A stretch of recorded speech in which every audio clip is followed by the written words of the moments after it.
শাশুড়ি লাউয়ের আগা খাইলাম, ডগাও খাইলাম, লাউ দিয়ে বানাইলাম ডুগডুগি। হরি লাউ দিয়ে বানাইলাম ডুগডুগি। শাশুড়ি লাউ, শাশুড়ি লাউ, শাশুড়ি লাউ বানাইলো আমাকে বৈরাগী। শাশুড়ি লাউ বানাইলো জামাইকে বৈরাগী। শোনো, তোমার এই গান যদি আমার মা শুনে না, তোমাকে ঝাঁটাই করে মারবে। তোর মা আমাকে মারবে? তোর মা তো আমাকে মারতে পারবে না, তোর মা তো এখন নিজেই নড়তে পারছে না রে। কেন আমার মা নড়তে পারছে না? কারণ আমার মায়ের কি হয়েছে? কেন তুই জানিস না? তোর মায়ের তো ছেলে হবে, তোর মা গর্ভবতী হয়েছে তো। আমার মায়ের 7 বছর বয়স হয়ে গেল, আমার মায়ের এখন ছেলে হবে? আরে তুই জানিস না, জানিস না, ধান কেটে নেওয়ার পরও না গুঁড়া থেকে ট্যাগ বেরোয়। লেট হয়ে গেল, তাহলে তোর মা আমার আমাদের অপেক্ষা করবি। শাশুড়ি লাউ বানাইলো মুড়ি বৈরাগী। আচ্ছা গায়ে বলা না, তোমার রাগ হচ্ছে।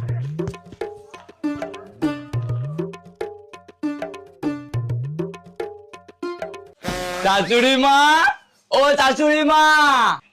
আরে বাবা জামাই যে, সত্যি সত্যি এই না হলো জামাই, আজকে ভোরবেলায় গেল, আবার বিকালের মধ্যেই হাজির হয়ে গিয়েছে। আরে শাশুড়ি মা, আমি বিকাল বেলায় আসতাম নাকি? এই তো আপনার ওই লাউ দিতে আইছি আর ওই টমেটো দিতে আইছি। নেন নেন, টমেটো গুলো নিয়ে নেন। নেন নেন নেন। বাবা কি লাল টকটকে টমেটো!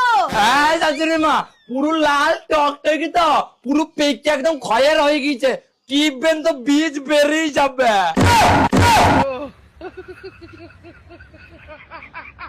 নেন শাশুড়ি মা নেন, লাউ দুটো যে এত ভারী আপনার, আমি আগে যান ধরতে পারছি। ধরেন ধরেন ধরেন। আরে বাবা জামাই, আমার লাউ আনার কি দরকার ছিল? তুমি তো ভালো করেই জানো আমি লাউ খাই না। আরে শাশুড়ি মা, আপনি খান না তো কি হয়েছে, শ্বশুর মশাইকে খাওয়াবেন। কিন্তু শাশুড়ি মা, শ্বশুর মশাইকে দেখছি না, আমার শ্বশুর মশাইটা কোথায়? আর বলো না বাবা সেই দুঃখের কথা, সব বলবো। এসো এসো, ভিতরে এসো, ভিতরে এসো। হ্যাঁ বলবেন, হ্যাঁ চলুন চলুন চলুন চলুন।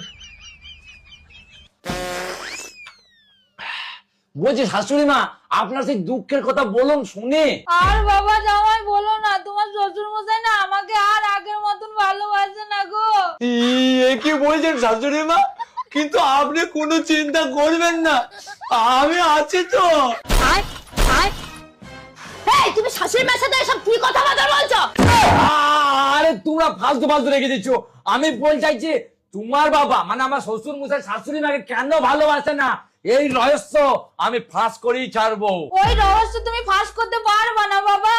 কেন কেন পারবো না? পারবা কি করে বাবা? তোমার শ্বশুর তো কারোর সাথে কথাই বলেন, ওই কলপারে বসে বসে শুধু ফোনে ফুসুর ফুসুর করতেই থাকে। হ্যাঁ মনে ফুসুর ফুসুর করে। বুঝতে পারছি, তার মানে শ্বশুর মশাইকে ম্যাগনেটে টানছে। আরে কি হলো বাবা, তুমি আপন মনে বিড়বিড় করছো কেন? কিছু না তা বলছি শাশুড়ি মা, আমি না শ্বশুর মশাই কাছে যাচ্ছি, আমি ওখানে গিয়ে যখন আপনাদের হাঁক দেবো তখন আপনারা দুজনে ছুটতে আসবেন। হ্যাঁ আচ্ছা আচ্ছা ঠিক আছে। আরে না না, তুমি যেটা ভাবছো নয় গো, সত্যি যে ভাবো। শাশুড়ি মা তাড়াতাড়ি আসেন, এই দেখেন শ্বশুর মশাই নাঙ্গের সঙ্গে কথা বলছে। হ্যাঁ বাবা জামাই, কি হলো কি হলো? এই শালা জামাই কি বললে? হ্যাঁ আমি নাঙ্গের সঙ্গে কথা বলছি। হ্যাঁ বলছিলেন তো। আর শাশুড়ি মা, আমি নিজের কানের ফুটো দিয়ে শুনেছি বলছিল। এই তো শুনেছি শুনেছি।